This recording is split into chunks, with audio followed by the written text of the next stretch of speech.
আউযুবিল্লাহি মিনাশ শাইতানির রাজিম বিসমিল্লাহির রহমানির রহিম। পরম করুণাময় অসীম দয়ালু আল্লাহর নামে শুরু করিতেছি। আসসালামু আলাইকুম। আজকে share analysis sector financial institution part 1 নিয়ে কথা বলবো। এখানে 23টার মতো শেয়ার আছে। আজকে প্রথম 8টা শেয়ার নিয়ে কথা বলবো। প্রথম শেয়ারটা হলো অ্যাজ পার ডিএসসি ওয়েবসাইটে প্রথম শেয়ারটা হলো লিজিং কোম্পানি, ফিনান্সিয়াল ইনস্টিটিউশনের লিজিং কোম্পানি। প্রথম হলো বে লিজিং, শেয়ারটা হলো জেড গ্রুপের ক্যাটাগরি জেড। শেয়ারটা লিস্টেড হয়েছে 2009 সনে। অথরাইজ ক্যাপিটাল 300 কোটি, পেইড আপ ক্যাপিটাল 140.89 কোটি। এটা যদি আমরা ট্র্যাক রেকর্ড দেখি তাহলে দেখব খুবই খারাপ অবস্থা। 2024-এ কোনো ডিভিডেন্ড দেয় নাই, 2023-এ কোনো ডিভিডেন্ড দেয় নাই, 22-এ কোনো ডিভিডেন্ড দেয় নাই, 21-এও কোনো ডিভিডেন্ড দেয় নাই, এবং 2020 সনে 10% ডিভিডেন্ড দিচ্ছে। এই বিগত 5 বছরের মধ্যে 1 বছর 10%, বাকি 4 বছর কোনো খবর নেই। এটা যদি আমরা ট্র্যাক কোয়ার্টারলি ইনকাম দেখি তাহলে দেখব প্রথম কোয়ার্টারে তারা লস দিচ্ছে 44 পয়সা, দ্বিতীয় কোয়ার্টারে লস দিচ্ছে 43 পয়সা, তৃতীয় কোয়ার্টারে লস দিচ্ছে 1 টাকা 67 পয়সা। এটা লাস্ট ক্লোজিং প্রাইস গেছে 5 টাকা 70 পয়সা। এটা আমরা যদি শেয়ার ডিস্ট্রিবিউশনটা হয় তাহলে আমরা দেখব স্পন্সরদের কাছে শেয়ার আছে 19.64, 19.64 খেয়াল করবেন, যেখানে 30% থাকার কথা। আচ্ছা, গভর্নমেন্টের কোনো হোল্ডিং নাই, ইনস্টিটিউশনের হোল্ডিং 26.31, ফরেন কোনো ইনভেস্টমেন্ট নাই, এবং পাবলিক হলো 54.05। আচ্ছা, পরবর্তী শেয়ারটা হলো বিডি ফাইন্যান্স। সেটা হলো জেড গ্রুপের শেয়ার। শেয়ারটা আরও 2 বছর আগে মানে 2007 সনে লিস্টিং হয়েছে। অথরাইজ ক্যাপিটাল 600 কোটি, পেইড আপ ক্যাপিটাল 188.24 কোটি। এটা যদি আমরা ট্র্যাক রেকর্ড দেখি তাহলে আমরা খুবই খারাপ দেখব। 2024 সনে তারা কোনো ডিভিডেন্ড দেয় নাই, 2023 সনে কোনো ডিভিডেন্ড দেয় নাই, 2022 সনে তারা দিচ্ছে 10% ক্যাশ ডিভিডেন্ড, 2021 সনে 6% ক্যাশ এবং 6% বোনাস, এবং 2020 সনে 6% ক্যাশ এবং 6% বোনাস। আমরা যদি এটা কোয়ার্টারলি ইনকাম দেখি তাহলে আমরা দেখব প্রথম কোয়ার্টারে তাদের ইনকাম হইল 20 পয়সা, দ্বিতীয় কোয়ার্টার ইনকাম 13 পয়সা, তৃতীয় কোয়ার্টারে তাদের লস হলো 1 টাকা 28 পয়সা। তো প্রথম কোয়ার্টার 20 আর 13-তে 33 পয়সা, তৃতীয় কোয়ার্টার লস দিছে 1 টাকা 28 পয়সা, এবং ইয়ার এন্ডে লস হচ্ছে তাদের 4 টাকা 16 পয়সা। 10 টাকা শেয়ারের মধ্যে 4 টাকা 16 পয়সা তারা লস দিয়ে ফেলছে। আচ্ছা, এটা লাস্ট ট্রেডিং প্রাইস গেছে, ক্লোজিং প্রাইস গেছে 7 টাকা 80 পয়সা। এটা শেয়ার ডিস্ট্রিবিউশনটা আমরা দেখব। কোম্পানির কাছে শেয়ার আছে, স্পন্সরের কাছে share 30.51, government holding 0, institutional holding 16.52, foreign investment 0, এবং পাবলিক হোল্ডিং হলো 52.97। তার পরবর্তী শেয়ারটা হলো বিআইএফসি, সেটাও একটা লিজিং কোম্পানি। আচ্ছা, এটা হলো জেড গ্রুপের শেয়ার। তাহলে প্রথম 3টা শেয়ারই জেড গ্রুপের, খেয়াল রাখবেন। শেয়ারটা লিস্টিং হয়েছে আরও আগে 2006 সনে। এটা অথরাইজ ক্যাপিটাল 400 কোটি, পেইড আপ ক্যাপিটাল 100 কোটি 0.68 লক্ষ, তাহলে 100 কোটি এবং 68 লক্ষ। আচ্ছা, এটা ট্র্যাক রেকর্ড আরও খারাপ।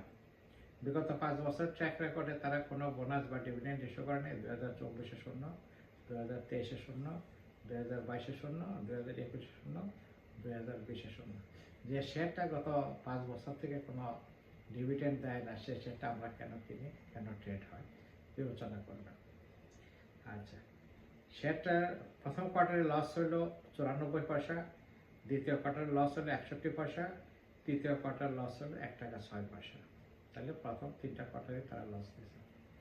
আচ্ছা, এটা লাস্ট ক্লোজিং প্রাইস গেছে 6 টাকা 60 পয়সা। শেয়ার ডিস্ট্রিবিউশন হলো স্পন্সরদের হোল্ডিং হলো 38.35, গভর্নমেন্ট হোল্ডিং 0, ইনস্টিটিউশনাল হোল্ডিং হলো 42.77। আমি বুঝতে পারি না কোন ইনস্টিটিউশন এত শেয়ার হোল্ড করলো। আচ্ছা, পরবর্তী ফরেন ইনভেস্টমেন্ট 0 এবং পাবলিক হোল্ডিং হলো 18.88। তার পরবর্তী শেয়ারটা হলো DBS, delta BRAC housing, A grade share. আচ্ছা, শেয়ারটা 2008 সনে লিস্টেড হয়েছে। অথরাইজ ক্যাপিটাল 400 কোটি এবং পেইড আপ ক্যাপিটাল হলো 198.89 লক্ষ। আচ্ছা, প্রায় 199 কোটি। আচ্ছা, এদের ট্র্যাক রেকর্ড খুবই ভালো। এটা 2024-এ তারা দিচ্ছে 15% ক্যাশ ডিভিডেন্ড এবং 2% বোনাস, দুটো যোগ করে 17%। 2023-এ 15%, 2022-এ 15% ক্যাশ এবং 2% বোনাস, 2021-এ 15% ক্যাশ এবং 10% বোনাস, এবং 2020-এ তারা 15% ক্যাশ এবং 15% বোনাস। খুবই ভালো অবস্থা। আচ্ছা, এদের প্রথম কোয়ার্টার ইনকাম হলো 78 পয়সা। যেহেতু এটা ডিসেম্বর এন্ডিংয়ে, তারা জুন এন্ডিংয়ে মার্চ জানুয়ারি টু মার্চে তার প্রথম কোয়ার্টারের হিসাবটা দিচ্ছে এখানে। আচ্ছা, পরবর্তীগুলো এখন সময় শেষ হয়নি, সামনে আসবে। এটা লাস্ট ক্লোজিং প্রাইস 34 টাকা 20 পয়সা। খুব ভালো প্রাইস আমি মনে করি, খুব ভালো প্রাইস। 34 টাকা 20 পয়সা বিনিয়োগ করে 1.5 টাকা আপনি ডিভিডেন্ড পান এবং 2টা বোনাস পান, তাইলেও ভালো অবস্থা হচ্ছে, খুবই ভালো অবস্থা। একটা শেয়ার দাম 34 হলে 2টা শেয়ার আপনি পাইতেছেন 68 টাকা, খারাপ। আচ্ছা, এটা স্পন্সরদের হোল্ডিং খুব ভালো অবস্থা, 51.32। গভর্নমেন্ট হোল্ডিং 0, ইনস্টিটিউশনাল হোল্ডিং হলো 27.40, ফরেন হোল্ডিং হলো 3.73 এবং পাবলিক হোল্ডিং হলো 17.55। তাহলে এখানে দেখেন শেয়ারটাই গ্রেড, ট্র্যাক রেকর্ডও খুব ভালো, স্পন্সরদের হোল্ডিংও ভালো, ইনস্টিটিউশন হোল্ডিংও খুব ভালো অবস্থায় আছে। তার পরবর্তী অবস্থা হলো Far East Finance. Far East Finance Z গ্রুপের শেয়ার। শেয়ারটা লিস্টেড হচ্ছে 2013 সনে। অথরাইজ ক্যাপিটাল 200 কোটি, পেইড আপ ক্যাপিটাল 164.60 কোটি। আচ্ছা, এটা ট্র্যাক রেকর্ড খুবই খারাপ। বিগত 5 বছর 24 থেকে 20, 24, 23, 22, 21 এবং 22 কোনো ডিভিডেন্ড, কোনো বোনাস দেয় না, একদম ক্লিন, খুব আরামে আছে তারা। আচ্ছা, এটা যদি আমরা কোয়ার্টারলি ইনকাম দেখি, তাহলে আমরা দেখবো প্রথম কোয়ার্টার লস দিচ্ছে 1 টাকা 12 পয়সা, দ্বিতীয় কোয়ার্টার লস দিচ্ছে 1 টাকা 15 পয়সা, এবং তৃতীয় কোয়ার্টার লস দিচ্ছে 1 টাকা 9 পয়সা। তাইলে এই 3 কোয়ার্টার লস, তাদের 3 টাকার উপরে লস আছে। তো এই শেয়ারটা আপনাকে কি দেবে? তারপর মার্কেটে ট্রেড হয়। শেয়ারের লাস্ট ট্রেডিং প্রাইস গেছে 3 টাকা 50 পয়সা।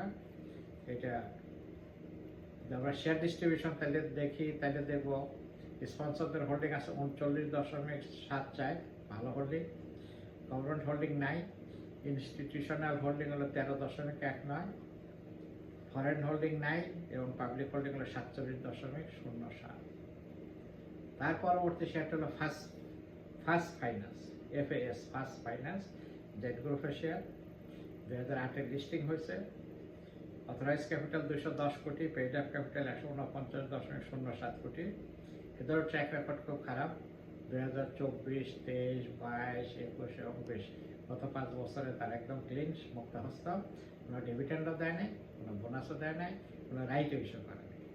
ঠিক আছে, তাহলে এই শেয়ারটা মার্কেটে বিক্রি হয় এবং আমরা কিনি, তাই না? কেন কিনি?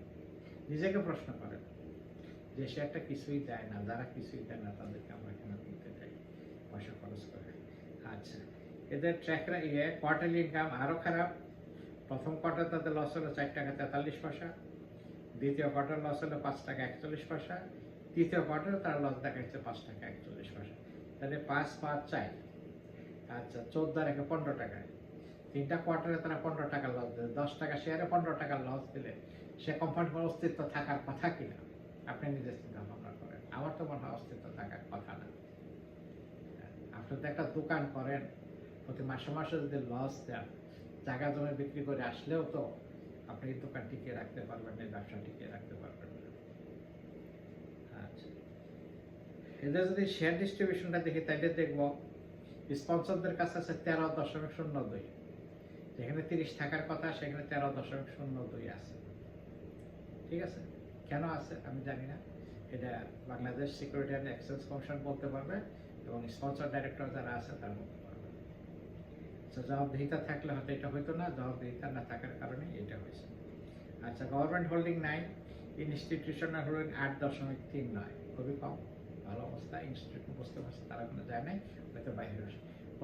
কোন ইনস্টিটিউশন ওইটুকুই হোল্ড করতেছে আমার জানা নাই, হয়তো সরকারি কোনো প্রতিষ্ঠানে এটা কিনতে পারে আর কি। আচ্ছা, ফরেন ইনভেস্টমেন্ট এখানে নাই এবং পাবলিক হোল্ডিং হল 78.41। তাহলে ওরা মার্কেট থেকে টাকা নিয়ে গেছে, লাভাত্তা হয়ে গেছে, আপনার ঘরে বোঝা চাপাই দিয়ে গেছে, খেয়াল রাখবেন। তার পরবর্তী শেয়ারটা হলো ফার্স্ট ফাইন্যান্স। একটা হলো ফার্স্ট ফাইন্যান্স আর একটা হলো ফার্স্ট ফাইন্যান্স। এটাও জেড গ্রুপের শেয়ার। 2013 সালে লিস্টিং হয়েছে। অথরাইজ ক্যাপিটাল 500 কোটি, পেইড আপ ক্যাপিটাল 118 কোটি 50 লাখ। এটাও ট্র্যাক রেকর্ড একদম ক্লিন। 2024, 23, 22, 21 এবং 20 এই বিগত 5 বছরে কোনো ডিভিডেন্ড দেয় নাই, কোনো বোনাস দেয় নাই, কোনো রাইট ইস্যু করতে পারেনি। তারপর আমরা শেয়ারটা কিনি। আচ্ছা, এটা ক্লোজিং প্রাইস হলো 3 টাকা 40 পয়সা। 10 টাকা শেয়ারে ক্লোজিং প্রাইস হলো 3 টাকা 40 পয়সা, মানে 3 ভাগের 2 ভাগই নেয়। এটা যদি আমরা কোয়ার্টারলি ইনকাম দেখি তাহলেও তো খুবই খারাপ অবস্থা।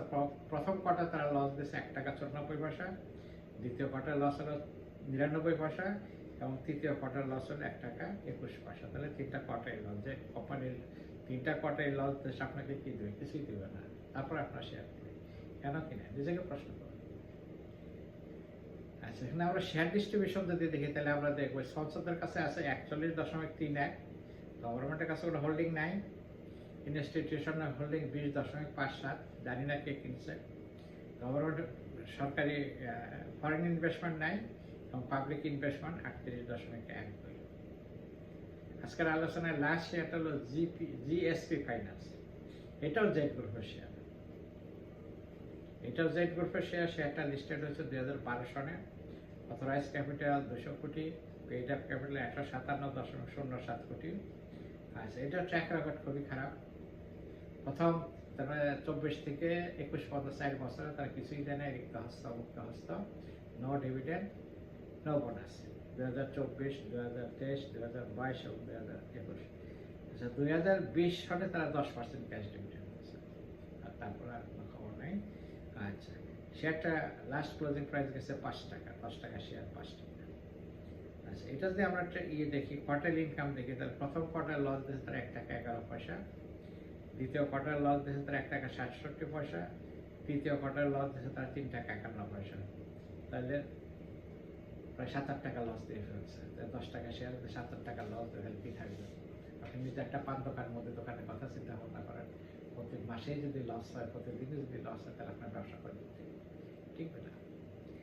আচ্ছা, এটা শেয়ার ডিস্ট্রিবিউশন যদি আমরা দেখি তাহলে দেখবে স্পন্সরদের কাছে 22.4 চায়।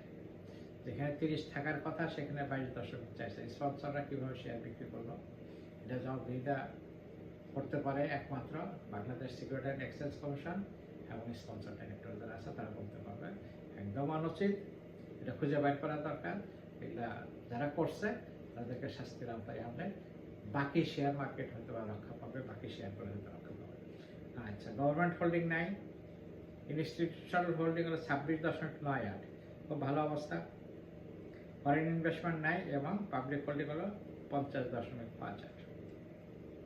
তাহলে আমি আজকে যে জিনিসটা আলাপ করলাম, ফিনান্সিয়াল ইনস্টিটিউশন প্রথম 8টা শেয়ার আলাপ করলাম, 8টা শেয়ারের মধ্যে 7টা শেয়ারই জেড গ্রুপের। খেয়াল রাখবেন, 8টা শেয়ারের মধ্যে 7টাই জেড গ্রুপ। একটা share DBS finance, DBS delta black housing, এই গ্রেট শেয়ার, ভালো রেকর্ড। তার জন্য আপনাদেরকে রিকমেন্ড করবো, আপনারা যদি এই ফিনান্সিয়াল ইনস্টিটিউশনে কোনো হোল্ডিংয়ের কোনো শেয়ার কিনতে ইচ্ছা করে বা কিনতে চান এবং সেটার দামেও খুব ভালো অবস্থায় আছে 34 টাকা, 34 টাকা বিনিয়োগ করে যদি 2 টাকা পান, আমি মনে করি খুবই ভালো অবস্থায় থাকবে এই অবস্থা। যার জন্য বাকিগুলা গার্বেজ, সেখান থেকে ভুলে যান, চলে আসেন অন্য শেয়ারে বিনিয়োগ করুন।